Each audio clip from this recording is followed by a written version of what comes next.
Hi, thank you for tuning in. I'm Amy Ham. I have a doozy of a story to tell you about today. The BC Human Rights Tribunal is at it again. And I say again because you, I'm sure, have heard of the BC Human Rights Tribunal. They gained international notoriety when they presided over the Jessica Yaniv ball waxing cases. Before that case gained this notoriety and got a lot of media attention, their tribunal member, Devin Kusno, referred to trans women having their testicles waxed as critical gender-affirming care. So now, this same tribunal member, Devin Kusno, has just released a very long ruling, very insane, ultimately has awarded $30,000 to a woman who uses they, them pronouns and was misgendered at a restaurant job. After being misgendered, physically assaulted, the colleague who misgendered her was subsequently fired, and now, because this person was fired, they initiated a complaint, and Kusno has ruled that this woman was discriminated against on the basis of her gender identity and expression, which is prohibited under the BC Human Rights Code. I want to get into some of the details of the ruling. It just beggars belief. I don't even know where to start, but let's try it. Okay. Let's start with the physical assault part, because this is kind of the most shocking part of the ruling to me. So what happened was this woman, her name is Nelson, she uses they, them pronouns, was misgendered. And essentially, in this decision, Kusno has written that despite Nelson having slapped a colleague on the back in anger, which was described by other employees as a violent physical assault, Kusno says there is no evidence that the contact could fairly be characterized as violent. Nelson also put her hands on this employee's chest during a heated discussion and said, "You're not going anywhere." And then the coworker brushed past her and went inside. Later, on the same night, was when the slap on the back happened. Nelson refers to it as a gentle touch, whereas the other people who were present call it a violent physical assault. I've got to tell you what Kusno writes. While Mr. Goebel, this is the man who was assaulted, may have perceived their conduct as aggressive or threatening, in my view, that is more a function of his own discomfort with conflict and his perception that Jessie Nelson was pushing their agenda onto him. This sounds very dismissive of physical violence as far as I'm concerned. And then Kusno goes on in her decision to talk about the power of language and how not using a person's preferred pronouns is extremely harmful. She wrote that in Nelson's case, there was an added layer of harm by the implicit messaging that the defendant regarded and treated them as a woman. This undermined, erased, and degraded their gender identity in their place of work. This is discriminatory. That's what Kusno says. So, physical assault, no evidence that that's violent. Misgendering, extremely harmful, added layers of harm. Are we living in the upside down? What is going on? So in terms of the actual case and how Nelson was fired, this happened from the restaurant 4 weeks after she started working there during the probationary period. So in the province of BC, it is legal to fire someone in this time frame if you do it without cause. So the employer did this in a phone call, and as outlined in this ruling, Nelson kept the employer on the phone for 20 to 30 minutes and it really sounds like was just hounding and hounding and hounding, wanting to know, why am I being fired?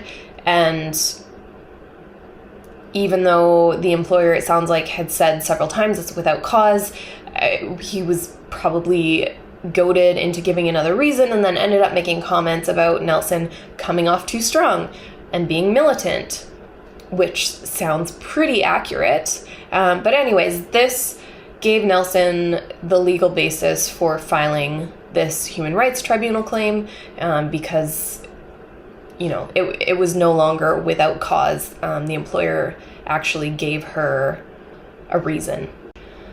So the ruling wasn't just the cash. Cousineau also has ruled that the restaurant has to implement a pronoun policy and give human rights and diversity, equity, and inclusion training for all of the staff.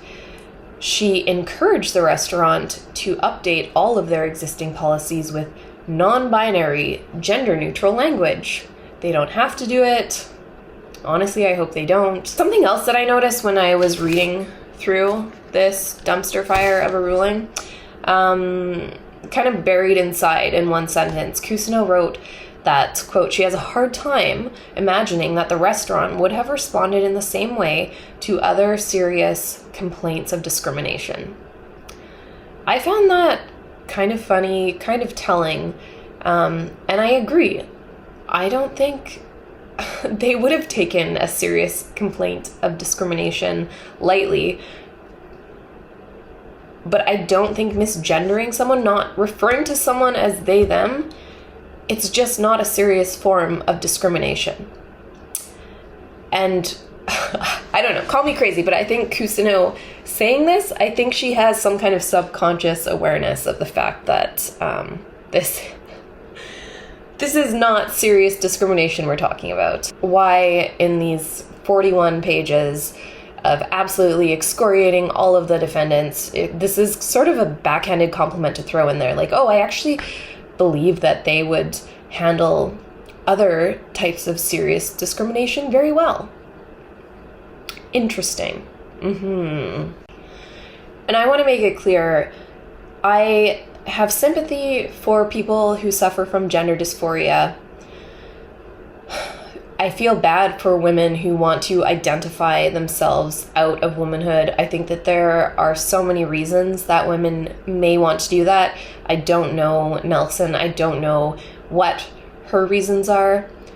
But I also do know that a lot of people who are into these kind of bespoke pronouns, they're really just narcissists that spend too much time navel-gazing, thinking about their own identities. Let me read some parts of the ruling where Cousineau felt that it would be more powerful to use Nelson's own words. So let's read a little bit of her own words. Okay, so in Nelson's own words, talking about being at a restaurant and being misgendered. Oftentimes it will be me with a group of femme-appearing or female people, and a server will come up and say, "Hey ladies," which takes me completely out of that experience. I don't feel like I'm at the table anymore. I now feel that I have to correct the server, or my friends feel like I do. When the server leaves, it's not like that moment is over. Now my friends are worried about me and feeling that they have to take care of me. It changes the entire environment, the entire experience. And that's why people go to restaurants, is to have an experience. To have somebody serve them food and have a higher value night. Also, in Nelson's words, she said, "It's an incredibly dysphoric feeling. I've lived my entire life attempting to self-express and figure out who I am and find a place in this world. And I've worked very, very hard and gone through a lot to get here. And it's a challenging battle to have on a daily basis, even when people don't mean it." Misgendering is what she's talking about, let alone when someone is doing it purposefully. Ultimately, Nelson also was behaving like an insufferable tyrant at this new place of work. And I really don't blame the other staff for not wanting to work with Nelson. As I wrote, nobody wants to spend their workday worrying that a colleague is going to lecture you in front of a group of customers because you referred to them as guys, as in like, hey guys, and that's something that Nelson actually did. Here's where I'm at. I see two injustices in this case. The first is that a small business is being forced to spend a lot of money, both for part of this $30,000 payout for discrimination that I don't think happened. This small business, during the pandemic, the most difficult time for a restaurant to function in recent decades, is now spending thousands of dollars on the reward and also on paying for diversity, equity, and inclusion training for staff. The second thing that I see as an injustice is the fact that Cousineau has literally downgraded physical violence, physical assault, to kind of what she's labeled as a justified, harmless reaction to someone's hurt feelings. Whereas she's elevated words to this powerful source of extreme harm, which requires financial compensation.